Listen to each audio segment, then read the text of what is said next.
Assalamualaikum warahmatullahi wabarakatuh. Halo semuanya, kami dari kelompok 1, kami di sini akan mempresentasikan tentang CCNA Introduction to Network 2026. Nah, di sini kami akan menjelaskan tentang modul 1 yaitu Networking Today, yang dimana akan saya jelaskan oleh Hafiz Rahmat Kurniawan.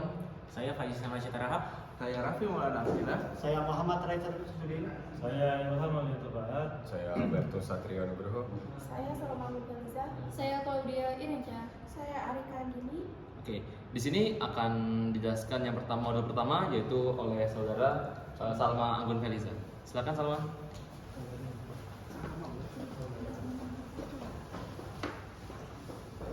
Baik, selamat pagi semua. Saya Salma.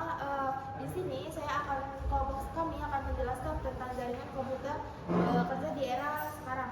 Di slide pertama ini kita lihat jaringan global sudah benar-benar memutus batasan jarak. Yang dimana dulu tuh untuk mengirim data-data ke antar negara itu sangat sulit. Sekarang sudah mudah. Next.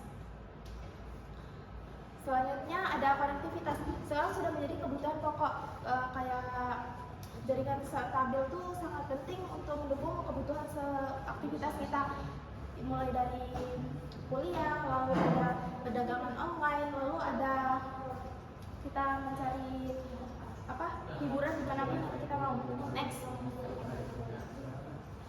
Untuk mendukung perkembangan itu kita ada Cisco Academy, yang dimana peran tersebut itu sangat penting bagi kita mahasiswa TNI untuk mendapatkan pelatihan jaringan secara standar dunia, yang dimana agar kita mempunyai skill yang diminta oleh industri saat ini. Next. Lalu ada cloud computing, teknologi yang sangat terasa manfaatnya sekarang ini adalah cloud, yang dimana kita tuh file-file tidak perlu disimpan di penyimpanan fisik karena datanya tuh sudah bisa kita akses dimanapun dan dimanapun kita mau. Dan di sini tuh sehingga kerja kita tuh menjadi lebih fleksibel dan efisien. Di sini ada masa depan jaringan, di mana jaringan itu menjadi tulang punggung teknologi, menjadi tulang punggung informasi digital, di mana jaringan memungkinkan munculnya teknologi yang baru akan terus mengubah cara kita berkomunikasi dan berkolaborasi.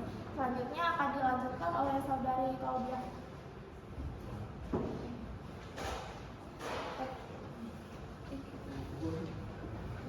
Baik, saya Claudia Irenca. Di sini saya akan membacakan materi selanjutnya, yaitu bagian host, yaitu servers dan client. Yang dimana server adalah komputer atau sistem yang menyediakan layanan kepada perangkat lain di dalam suatu jaringan. Jadinya server ini yaitu bisa untuk menyimpan data, mengontrol jaringan dan memberikan layanan seperti website, data maupun database. Jadinya server itu ibarat dari pusatnya jaringan, semua data dan layanan biasanya disimpan di server lalu diakses oleh perangkat lain. Di sini ada peer to peer yang dimana kita sebut bisa P2P, yang dimana adalah sebuah arsitektur jaringan di mana perangkat bisa saling berbagi data langsung tanpa server pusat. Lalu di sini ada keuntungannya, yaitu keuntungannya yang pertama mudah diatur dan tidak perlu server khusus. Dan terdapat kekurangan peer to peer, yaitu yang dimana terdapat stabilitas terbatas dan keamanan lebih rentan. Untuk slide 3 yaitu perangkat akhir. Di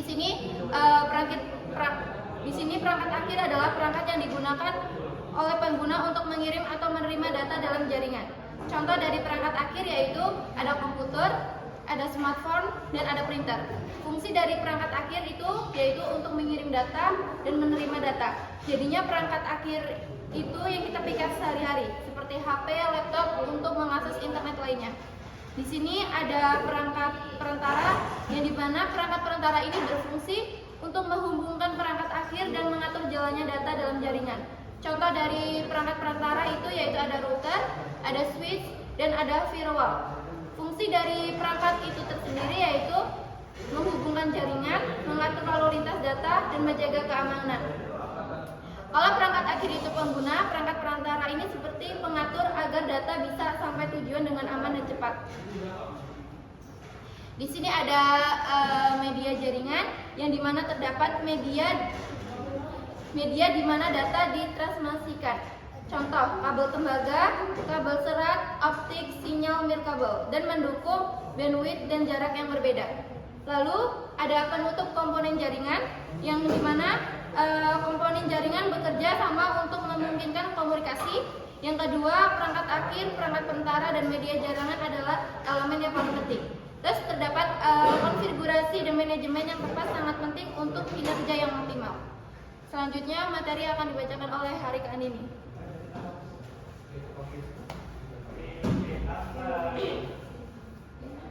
Baik, saya Harik Andini. Yang pertama kita akan membahas tentang jenis media jaringan, yaitu tentang secara fisik ini memindai data. Yaitu tembaga adalah kita pakai sinyal listrik, ini paling umum dan murah, tapi jaraknya sangat terbatas. Yang kedua ada optik atau fiber, pakai pulsa cahaya. Ini jaringan itu sangat cepat, bisa buat jarak jauh dan anti gangguan frekuensi. Yang ketiga ada kabel atau wireless, pakai gelombang radio. Ini yang paling praktis karena kita nggak perlu lagi narik kabel sama sekali. Oke, next. Yang kedua adalah kriteria pemilihan media. Kenapa kita nggak pakai fiber semua saja? Karena kita harus memilih 4 faktor ini, yaitu bandwidth, butuh kapasitas data seberapa besar, jarak, yaitu seberapa jauh jangkauan kabel yang kita butuhkan, biaya, anggaran, masuk nggak buat instalasi dan alatnya, lalu keamanan, seberapa rentan medianya terhadap gangguan dan penyadapan. Oke, next. Yaitu adalah simbol jaringan. Di diagram jaringan kita pakai simbol supaya standar mudah dipahami. Yaitu ada end device, ini adalah perangkat yang kita pakai langsung kayak laptop atau HP. Yang kedua ada routers, tugasnya menghubungkan antara jaringan yang berbeda, misalnya rumah kita ke internet. Yang ketiga ada switch, tugasnya untuk membagi koneksi ke banyak perangkat dalam satu ruangan. Yang keempat ada firewall, ini sistem pengaman yang menyaring lalu lintas agar data jaringan kita tetap aman. Oke, next. Yang keempat adalah kartu jaringan atau NIC.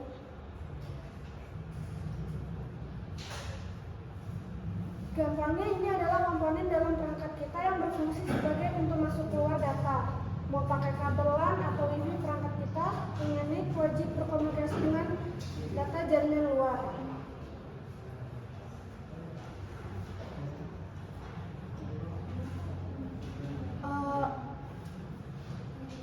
Udah nggak sih? Selanjutnya akan dilanjutkan rekan saya yaitu Sahabat.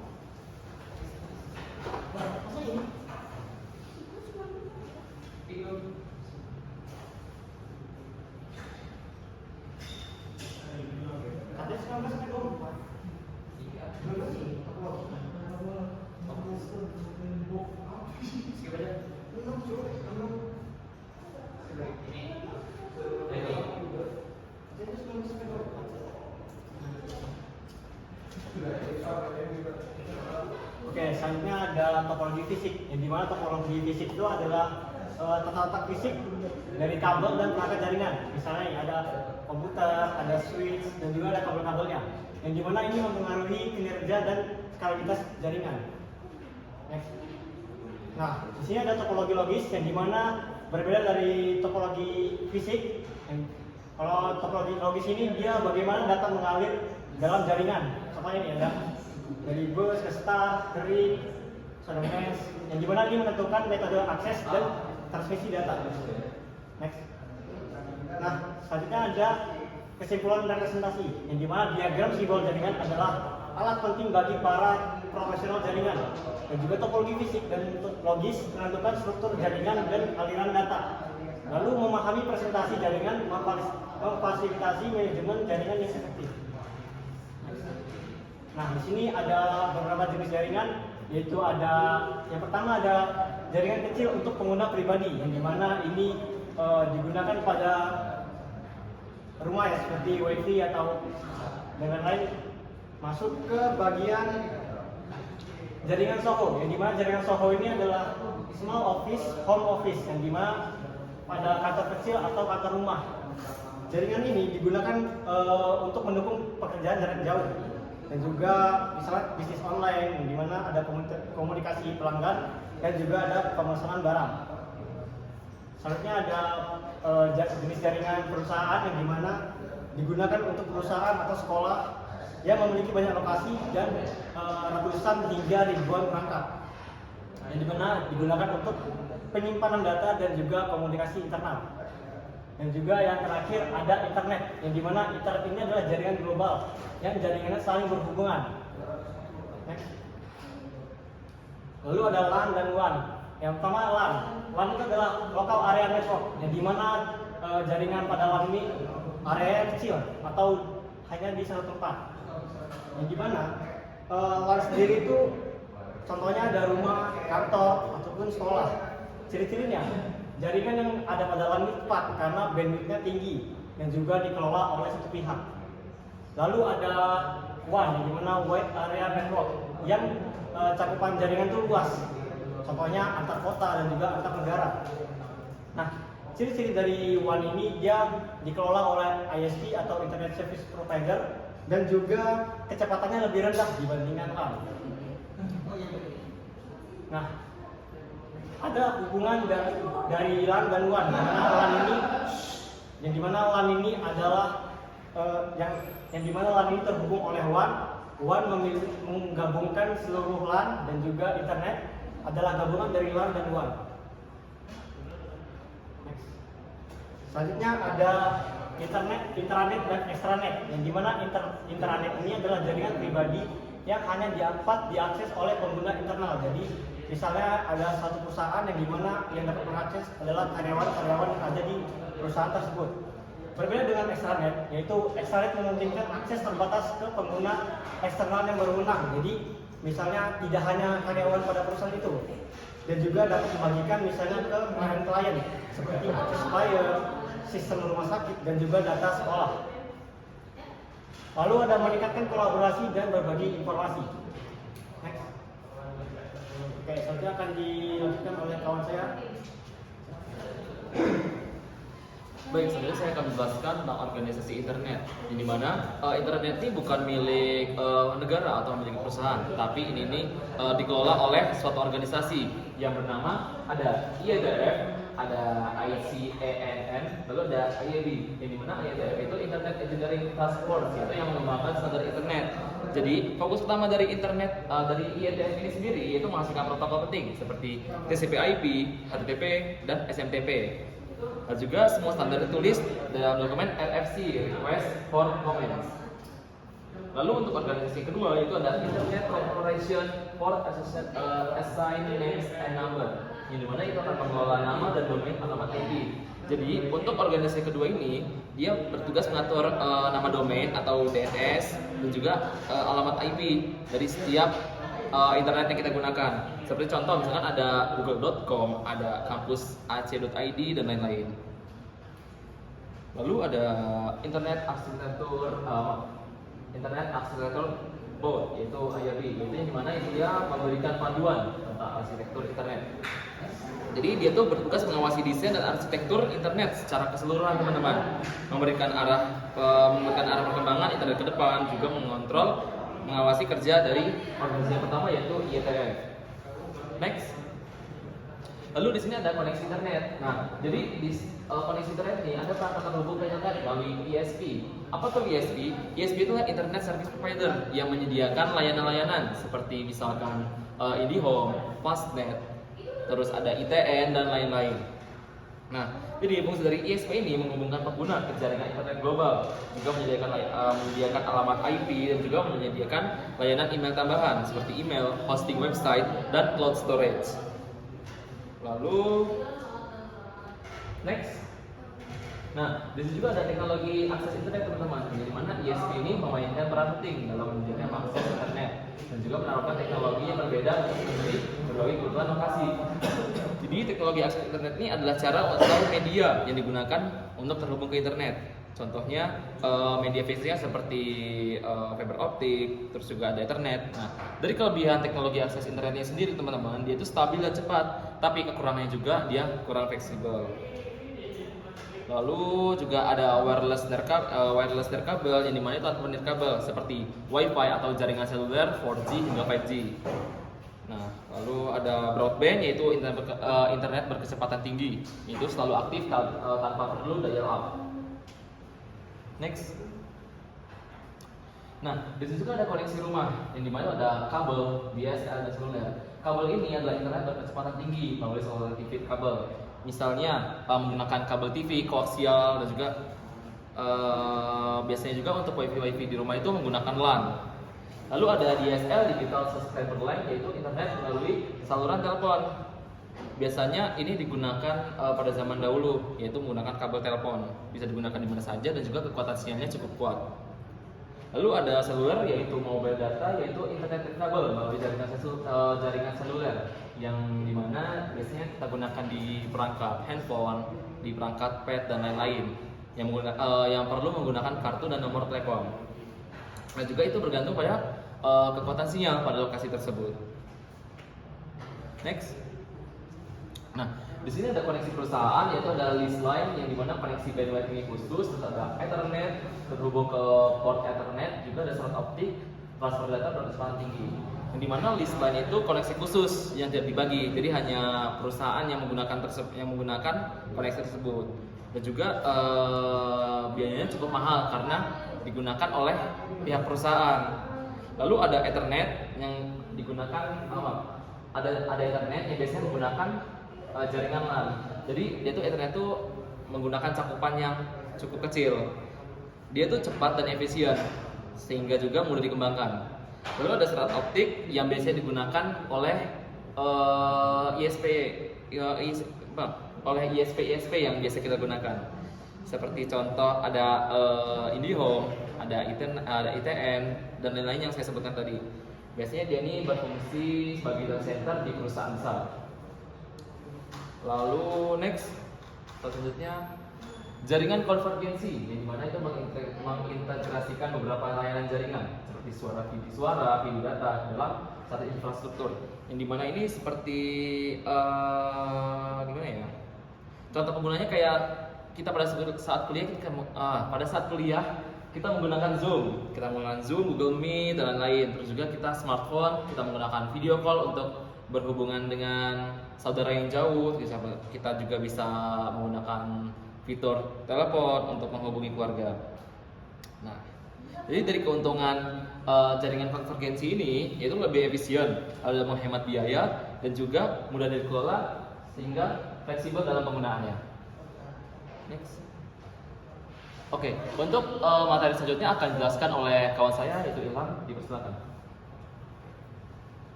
Boleh di skip lagi, sampai arsitektur lagi, sekali lagi.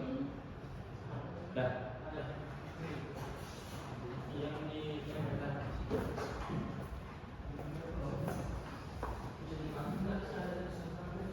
Nah, selanjutnya adalah arsitektur jaringan. Menjelaskan dulu apa sih arsitektur jaringan itu, kayak desain jaringan yang dibuat agar dapat memenuhi kebutuhan pengguna dan bisnis. Lalu poin-poinnya adalah arsitektur jaringan modern menekankan skalabilitas, keamanan, dan keandalan. Apa sih itu? Jaringan itu harus bisa berkembang aman dari serangan dan tetap stabil. Lalu dilanjutkan dengan poin selanjutnya adalah dirancang untuk memenuhi kebutuhan bisnis dan pengguna yang terus berkembang. Seperti user dan teknologi terus bertambah kan setiap tahunnya atau setiap perkembangan. Jadi jaringan harus fleksibel. Lalu dilanjutkan poin selanjutnya adalah menggabungkan fault tolerance, cost, dan security. Kayak contohnya semua aspek penting lalu digabung agar menjadi jaringan yang optimal. Next. Selanjutnya adalah toleransi kesalahan. Dalam toleransi kesalahan itu tuh adalah kemampuan jaringan untuk tetap berjalan walaupun ada kerusakan. Poinnya kemampuan jaringan untuk menahan kegagalan dan terus beroperasi. Itu seperti misalnya kabel putus, itu jaringan tetap hidup. Lalu poin selanjutnya adalah komponen dan jalur redundan. Itu kayak ada jalur tapi ada jalur waktu mati gitu. Lalu selanjutnya adalah meminimalkan downtime.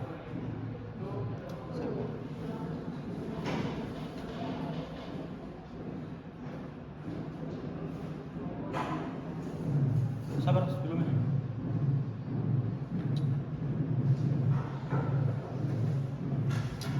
Mengurangi waktu jaringan mati. Lanjut aja. Next. Lalu selanjutnya adalah skalabilitas. Skalabilitas berarti jaringan bisa diperbesar tanpa harus merombak total sistem. Poin-poinnya adalah kemampuan jaringan untuk tumbuh dan beradaptasi dengan permintaan yang meningkat, kayak seperti tambah user atau perangkat dengan mudah. Lalu desain modular dan teknologi yang dapat diskalakan mendukung ekspansi. Itu seperti jaringan dibuat perbagian. Lalu dilanjutkan dengan memastikan kinerja jangka panjang dan perlindungan investasi. Itu seperti tetap dia berkembang tapi tetap sama seperti itu. Next. Kualitas layanan. Penjelasannya adalah kualitas layanan itu seperti teknik untuk mengatur lalu lintas jaringan agar aplikasi tetap lancar. Poin-poinnya itu adalah manajemen bandwidth dan teknik pembentukan lalu lintas. Lalu meningkatkan pengalaman pengguna dan kinerja aplikasi. Next.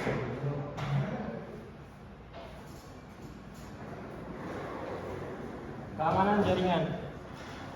Keamanan jaringan itu melindungi data dan sistem dari serangan. Poin-poinnya adalah melindungi infrastruktur dan data jaringan dari akses tidak sah dan ancaman dunia maya.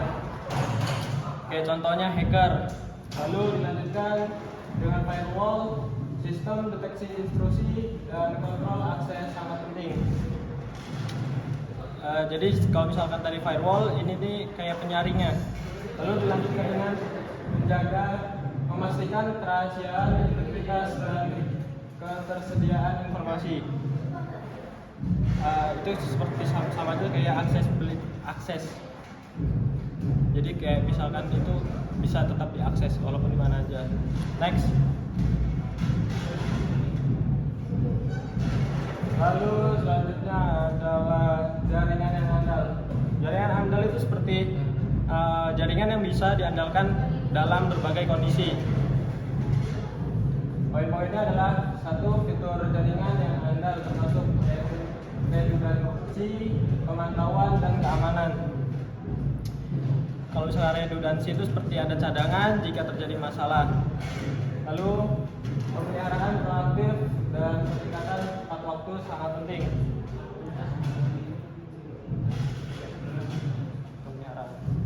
Itu seperti kayak dipantau terus menerus. Lalu dilanjutkan dengan memastikan kinerja yang konsisten dan meminimalkan gangguan. Jadi dari setiap proses itu stabil dan tidak sering down. Oke, materi selanjutnya akan dibacakan oleh teman saya.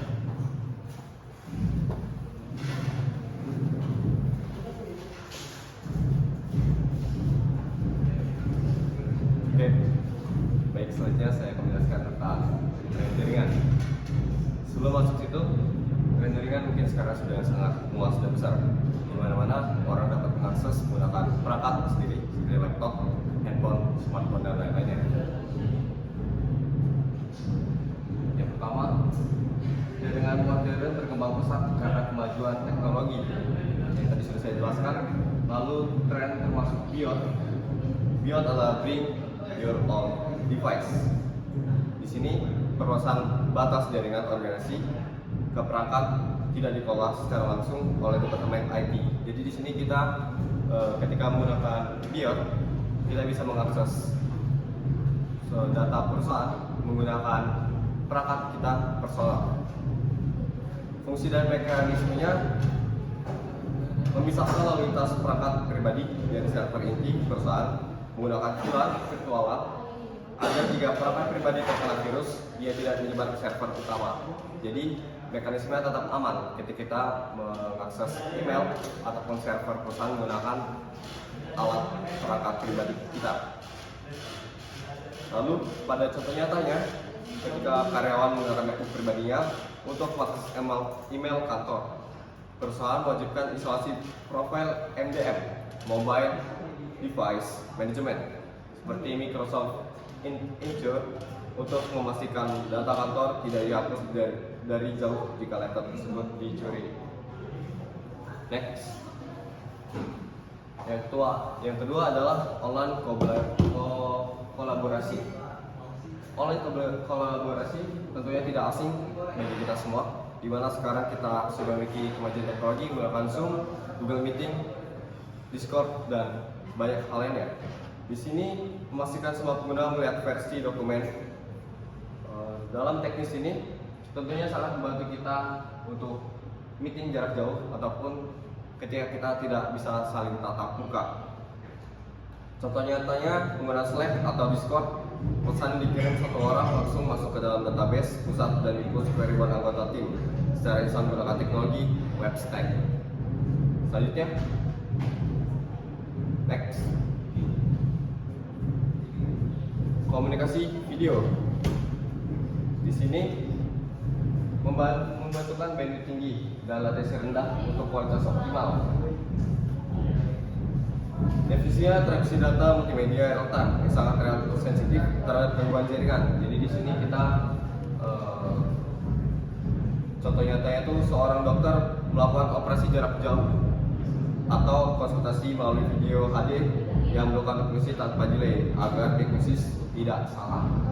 Oke, selanjutnya kita akan masuk ke cloud computing. Cloud computing adalah penyimpanan awan yang mungkin sering kita gunakan seperti Google Drive ataupun yang lainnya. Layanan berbasis internet penyimpanan aplikasi daya komputasi memungkinkan skalibilitas, fleksibilitas, dan menghemat biaya, membutuhkan aplikasi jaringan yang aman dan andal. Jadi ketika kita memiliki sebuah penyimpanan dan kita ingin menyimpannya secara cloud, jadi kita tidak perlu menyimpannya jauh-jauh, kita tinggal sekali klik dan one tap untuk mengupload Google Drive, maka data yang kita miliki itu sudah tersimpan.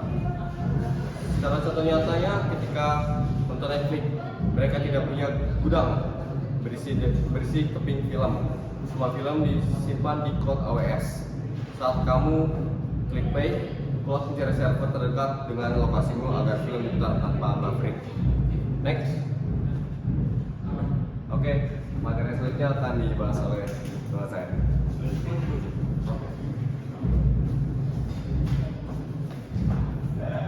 Oke, selanjutnya ada Internet of Things. Internet of Things atau konsep IoT. Konsepnya sederhana. Kita menghubungkan benda-benda di sekitar kita seperti sensor, peralatan hingga kendaraan ke dalam satu jaringan agar mereka bisa saling berkomunikasi dan bertukar data secara otomatis. Karena ada miliaran perangkat yang terhubung, IoT menghasilkan data dalam jumlah yang sangat besar atau big data. Dalam data inilah yang nantinya perlu kita proses dan analisis, tentu untuk mengambil keputusan cerdas. Untuk IoT sendiri, perangkat yang terhubung, sensor, peralatan, kendaraan yang berkomunikasi dan bertukar data, menghasilkan data dalam jumlah besar yang perlu diproses dan dianalisis, dan membutuhkan infrastruktur dan keamanan jaringan yang kuat. Next, dampak tren jaringan. Tren jaringan mempengaruhi infrastruktur dan manajemen jaringan. Skalabilitas, keamanan, dan kendala adalah pertimbangan penting. Beradaptasi dengan tren ini sangat penting untuk kesuksesan bisnis. Sebagai kesimpulan, jaringan modern berkembang dengan sangat pesat karena didorong oleh teknologi-teknologi baru yang muncul secara bersamaan. Tren utama seperti bring your own device dan cloud computing, IoT, dan kolaborasi online telah menjadi standar baru di dunia kerja dan industri. Bagi kita sebagai profesional atau praktisi di bidang jaringan, sangat penting untuk selalu update dan mampu beradaptasi dengan tren-tren ini. Dunia IT tidak pernah diam dan kemampuan kita untuk terus belajar adalah aset terbesar kita di masa depan. Next. Jaringan modern berkembang pesat karena teknologi yang muncul. Biologi, komputasi awan, IoT, dan kolaborasi online adalah tren utama. Tetap mendapat informasi dan beradaptasi dengan tren ini sangat penting bagi para profesional jaringan. Oke, keamanan jaringan. Di perkembangan saat ini, data sudah menjadi aset yang penting bagi seseorang atau perusahaan, di mana keamanan jaringan sudah bukan lagi menjadi fitur, tetapi menjadi fondasi utama dari data itu tersebut. Keamanan adalah yang terpenting dalam jaringan modern. Melindungi data dan infrastruktur dari ancaman dunia maya sangat penting. Pendekatan berlapis-lapis sangat penting untuk keamanan yang efektif. Seperti yang kita bisa lihat bahwa untuk lapis pertama ada firewall yang memeriksa data kita yang berasal dari cloud. Lalu ada user security dan dilanjutkan ke server security dan database security. Yang terakhir ada ancaman jaringan. Ancaman jaringan itu terbagi menjadi dua, yang pertama internal dan eksternal. Untuk yang eksternal biasanya dilakukan oleh seseorang yang berasal dari luar organisasi yang mencoba masuk atau mencuri database dari perusahaan atau pengguna pribadi itu sendiri. Sementara yang lebih berbahaya adalah ancaman internal. Ancaman internal ini berasal dari seorang user atau karyawan perusahaan itu sendiri yang terkena sebuah malware atau file phishing yang melalui website yang diakses dan file yang dia download. Contohnya adalah malware, phishing, dan serangan penolakan layanan atau DOS. Lalu yang terakhir adalah tetap waspada dan dalam menerapkan langkah-langkah keamanan yang kuat sangat penting. Next, malware dan serangan akan disampaikan oleh teman saya Raffi. Di sini saya akan menjelaskan malware dan serangan. Jadi, apa itu malware? Perangkat lunak berbahaya yang dirancang sistem untuk membahayakan atau mengganggu sistem. Malware adalah program yang dibuat dengan tujuan merusak atau menyusup sistem tanpa izin. Contohnya seperti virus, worm, trojan, dan ransomware. Dampaknya data hilang atau rusak, sistem bisa dicari menjadi lambat atau tidak bisa digunakan, dan informasi bisa dicuri. Yang kedua adalah phishing, upaya menipu untuk mencuri informasi sensitif. Phishing adalah teknik penipuan yang biasanya dilakukan melalui email, pesan WhatsApp, SMS, atau website palsu. Tujuannya untuk mencuri data penting seperti username, password, nomor kartu ATM, atau kredit, dan kode OTP. Ciri-ciri phishing biasanya bahasa mendesak seperti akun akan diblokir, link mencurigakan, dan pengirimnya yang tidak jelas. Yang ketiga adalah denial of service, membajak sistem agar tidak tersedia. Adalah serangan yang bertujuan membuat server atau website tidak bisa diakses, yaitu dengan mengirim traffic atau permintaan yang sangat banyak ke server dan membuat servernya error. Next. Selanjutnya adalah solusi keamanan. Yang pertama adalah pertahanan yang mendalam melibatkan berbagai lapisan keamanan. Konsep ini dikenal sebagai defense in depth, yaitu strategi keamanan dengan banyak lapisan perlindungan. Yang pertama, artinya tidak mengandalkan satu sistem keamanan saja. Jika satu lapisan ditembus, maka ada lapisan lain yang melindungi. Contoh lapisannya adalah keamanan jaringan atau firewall, keamanan sistem antivirus, keamanan pengguna, password atau akses. Yang kedua, ada firewall, sistem deteksi intrusi, perangkat lunak, antivirus, dan kontrol akses. Nah, di firewall itu mengatur lalu lintas jaringan dan memblokir akses yang mencurigakan. Dan intrusion detection atau prevention system yaitu mendeteksi aktivitas mencurigakan bahkan bisa langsung mencegah serangan. Antivirus software yaitu dia bisa mendeteksi dan menghapus, mencegah infeksi. Dan terakhir ada kontrol akses yaitu adalah mengatur siapa yang boleh mengakses sistem, username dan password, hak akses atau admin user, autentikasi tambahan seperti OTP dan lain sebagainya. Yang ketiga, mengurangi resiko serangan yang berhasil. Dengan adanya berbagai lapisan keamanan, serangan jadi lebih sulit berhasil. Jika terjadi serangan, dampaknya bisa diminimalkan. Sistem lebih cepat mendeteksi dan merespon ancaman. Next. Keamanan SOHO. Yang pertama yaitu melindungi panel kecil dan jaringan dari ancaman dunia maya. Artinya, jaringan di rumah atau kantor kecil harus dijaga dari berbagai sistem serangan di internet seperti virus dan malware, hacker, phishing, dan lain sebagainya. Yang kedua, menerapkan langkah-langkah keamanan data seperti firewall dan langkah yang kuat. Firewall berfungsi seperti tembok pelindung yang mengatur lalu lintas data masuk keluar jaringan sehingga koneksi mencurigakan bisa diblokir. Password yang kuat, ciri-ciri password yang aman, panjang, minimal 8-12 karakter, kombinasi huruf besar, kecil, dan angka atau simbol. Dan tidak mudah ditebak. Ketiga, mendidik pengguna tentang praktik terbaik aman. Nah, keamanan tidak hanya dari sistem, tapi juga dari pengguna user. Pengguna harus paham cara menggunakan internet dengan aman, tidak sembarang klik link mencurigakan, tidak membagikan password ke orang lain, selalu logout dari akun penting, dan update software secara rutin. Next. Selanjutnya ada keamanan perusahaan. Sistem yang pertama adalah sistem keamanan canggih yang untuk organisasi besar.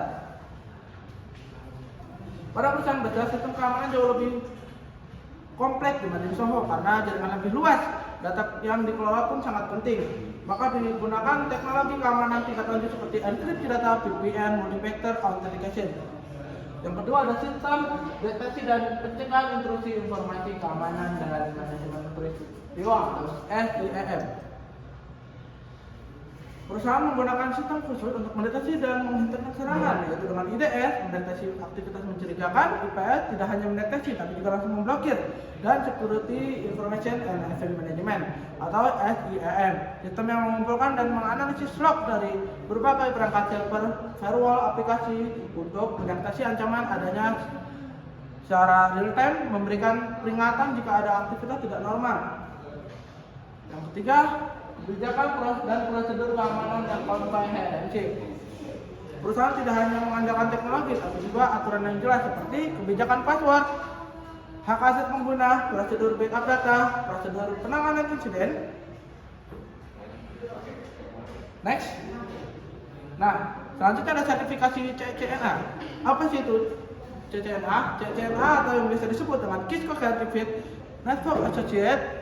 Artinya adalah sertifikasi dari Cisco System yang menunjukkan bahwa seseorang sudah memiliki kemampuan dasar di bidang jaringan.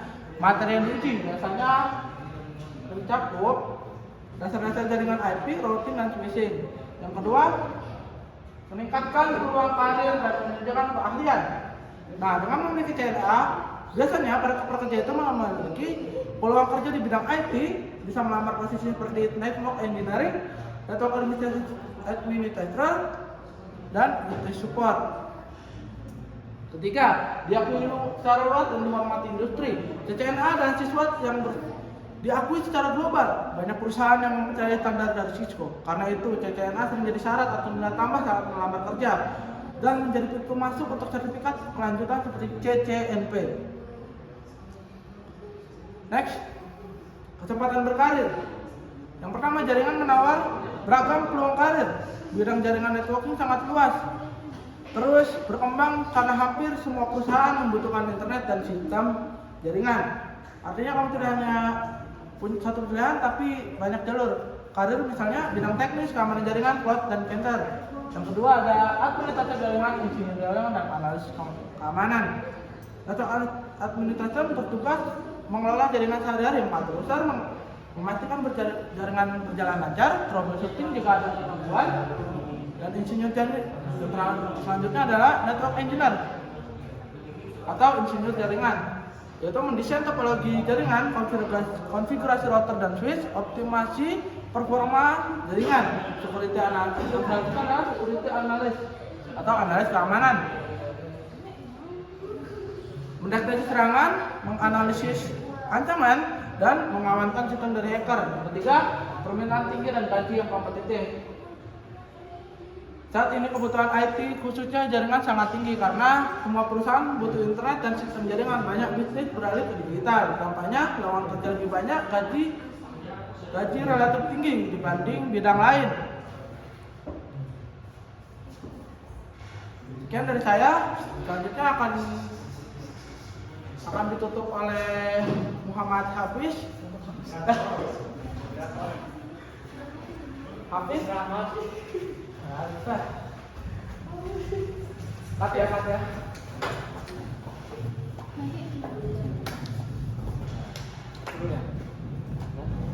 Oke, untuk penutup kali ini yaitu adalah kesimpulan ya dari presentasi yang telah kita buat hari ini, yaitu jaringan adalah tulang punggung komunikasi dan bisnis modern. Sehingga tidak ada jaringan, kalau tidak ada jaringan pada saat ini, kita tidak bisa merasakan komunikasi dan bisnis modern pada saat ini. Lalu kita juga perlu memahami konsep dan teknologi jaringan, karena kan pembelajaran berkelanjutan dan pengembangan profesional sangat penting untuk kesuksesan dalam penggunaan jaringan.